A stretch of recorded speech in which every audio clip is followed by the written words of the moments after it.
Assalamualaikum warahmatullahi wabarakatuh. Perkenalkan, nama saya Diajeng Nur Anggraini dan teman saya Hilda Maghfiratun Nisa. Kami dari kelompok 7 akan membahas tentang hadis tentang akhlak terhadap orang tua atau bir al-walidain. Pengertian bir al-walidain. Bir artinya kebaikan.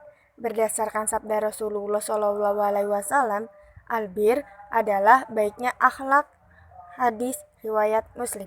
Albir adalah mentaati kedua orang tua di dalam semua apa yang mereka perintahkan, selama tidak bermaksiat kepada Allah. Birrul walidain artinya kebaikan-kebaikan yang dipersembahkan oleh seorang anak kepada kedua orang tuanya. Hukum bir al-walidain. Berbakti kepada kedua orang tua merupakan satu kewajiban yang agung dan mulia. Bahkan Allah Subhanahu wa Ta'ala dalam firman-Nya selalu menyandingkan perintah berbakti kepada orang tua dengan perintah tauhid yang merupakan konsep dasar dalam Islam. Banyak ayat dalam Al-Quran yang memerintahkan agar anak berbakti kepada orang tua, terutama terhadap ibunya. Kewajiban berbakti kepada kedua orang tua juga ditegaskan oleh Rasulullah SAW dalam hadisnya.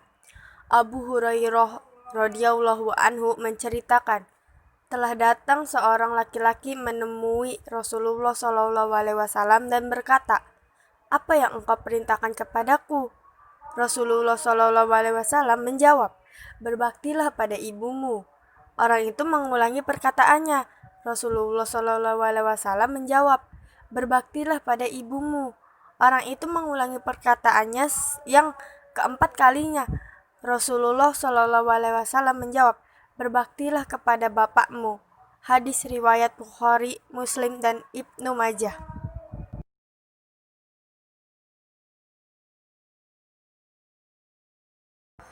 Keutamaan birrul walidain. Hadis Abdullah ibnu Umar tentang ridho Allah terletak pada ridho orang tua.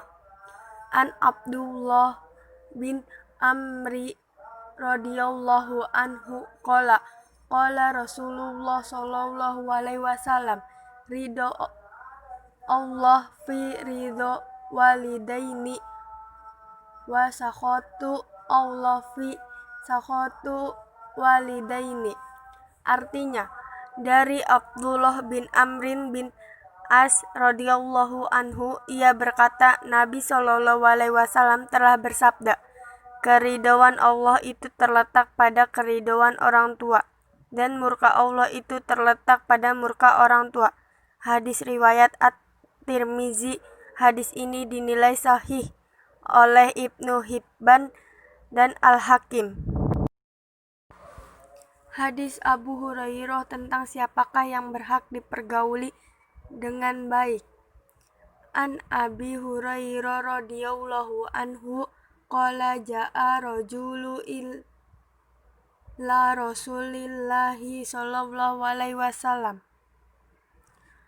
Faqala ya Rasulullahi man ahaqqun nasi bihusni sahabati qala muka qala thumma man qala thumma ummuka qala thumma man qala thumma ummuka qala thumma man qala thumma abuka. Artinya, dari Abu Hurairah dia berkata, seorang laki-laki datang kepada Rasulullah SAW sambil berkata, "Ya Rasulullah, siapakah orang yang paling berhak aku berkati kepadanya?" Maka Rasul pun menjawab, "Ibumu." Dia bertanya lagi, "Kemudian siapa?"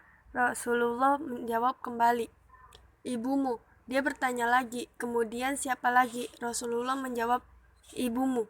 Kemudian dia bertanya kembali, "Kemudian siapa?" Barulah Rasulullah menjawab, "Kemudian ayahmu." Hadis riwayat Bukhari. Bentuk-bentuk birrul walidain. Berbuat baik kepada orang tua merupakan kewajiban seorang anak, sehingga kita berkewajiban melaksanakan apa yang telah diperintahkan dalam Al-Quran dan As-Sunnah, yaitu 1. Saat orang tua masih hidup, kewajiban seorang anak adalah A. Mentaati perintah orang tua selama tidak bertentangan dengan syariat dan akidah. B. Berbakti dan merendah diri di hadapan orang tua. C. Tidak sombong di hadapan orang tua. D. Mendahulukan berbakti kepada ibu daripada ayah. E. Berbicara dengan lemah lembut di hadapan mereka. F. Menyediakan makanan untuk mereka. G. Meminta izin kepada orang tua sebelum berjihad dan pergi untuk urusan lainnya. H. Memberi harta kepada orang tua menurut jumlah yang mereka inginkan, karena pada hakikatnya semua harta kita adalah milik orang tua. Oleh karena itu, berikanlah harta itu kepada kedua orang tua, baik ketika mereka minta ataupun tidak. I. Membuat keduanya ridho dengan berbuat baik kepada orang-orang yang dicintai mereka. C. Tidak mencela orang tua atau tidak menyebabkan mereka dicela oleh orang lain. K. Senantiasa berbuat baik terhadap kedua orang tua, bersikap hormat, sopan santun, baik dalam tingkah laku maupun bertutur kata, memuliakan keduanya terlebih di usia senja. Ketika orang tua telah meninggal dunia, maka tidak ada yang diharapkan dari yang hidup, kecuali apa-apa yang bisa memberikan manfaat kepada akhiratnya, berupa pahala dan yang dapat menyelamatkannya dari siksa. 2. Setelah meninggal, kewajiban seorang anak adalah A. Menyelenggarakan pengurusan jenazahnya seperti memandikannya, mengkafaninya, mensolatkannya, dan menguburkannya. B. Berdoa untuk keduanya, as-sholatu alaihima. C. Memohonkan ampun keduanya, wal istighfaru lahuma. Yang D. Memenuhi segala janjinya semasa hidup yang belum terlaksana seperti wasiat, utang piutang, wa infadu ahdihima. Rasulullah Shallallahu Alaihi Wasallam bersabda, "Mang mata wa alaihi siyam, soma anhu waliyuhu." Artinya, barang siapa yang meninggal dan masih menanggung hutang puasa, maka walinya yang menunaikannya. Hadis riwayat Bukhari Muslim. Bentuk-bentuk durhaka terhadap orang tua. 1. Menimbulkan gangguan terhadap orang tua, baik berupa perkataan ataupun perbuatan yang membuat orang tua sedih atau sakit hati. 2. Berkata ah atau cis dan tidak memenuhi panggilan orang tua. 3. Membentak atau menghardik orang tua. 4. Bakhil atau kikir, tidak mengurus orang tuanya, bahkan lebih mementingkan yang lain daripada mengurus orang tuanya, padahal orang tuanya sangat membutuhkan. Seandainya memberi nafkah pun dilakukan dengan penuh perhitungan. 5. Bermuka masam dan cemberut di hadapan orang tua, merendahkan orang tua, mengatakan bodoh, kolot, dan lain-lain. 6. Menyuruh orang tua, misalnya menyapu, mencuci, atau menyiapkan makanan. 7. Menyebut kejelekan orang tua di hadapan orang lain atau mencemarkan nama baik orang tua. 8. Malu mengakui orang tuanya. Pahala bagi orang-orang yang berbakti kepada kedua orang tua. Allah telah menjanjikan orang-orang yang berbakti kepada kedua orang tuanya dengan kebaikan yang banyak di dunia dan akhirat, dan dia akan mendapatkan pahala yang besar di akhirat, dan diantaranya adalah sebagai berikut. 1.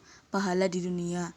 A. Dipanjangkan umurnya dan diperbanyak rizkinya, sesuai dengan sabda Rasulullah Shallallahu Alaihi Wasallam yang berbunyi, An Anas bin Malik qala sami'tu Rasulullah Shallallahu Alaihi Wasallam yaqulu man sarahu ayyubsatu alaihi rizquh aw yunsa fi atharihi falyasil rahimah.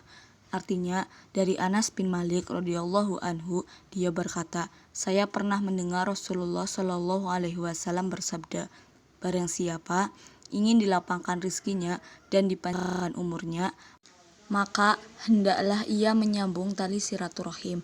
Silaturahim di sini juga termasuk silaturahim kepada kedua orang tua. Yang B. Dikabulkan doanya. C. Anak dan cucunya akan berbakti kepadanya. D. Dicintai keluarganya dan tetangganya. E. Dijauhkan dari mati dalam keburukan. F. Dipuji oleh manusia dan mereka akan berterima kasih padanya. G. Allah akan meridhoinya. 2. Pahala di akhirat. A. Berbakti adalah salah satu penyebab utama masuk surga. B. Dimasukkan surga dengan orang-orang yang pertama kali dimasukkan ke dalam surga. C. Penebus dosa. Sekian dari kelompok kami. Kurang lebihnya kami mohon maaf jika ada kesalahan. Wassalamualaikum warahmatullahi wabarakatuh.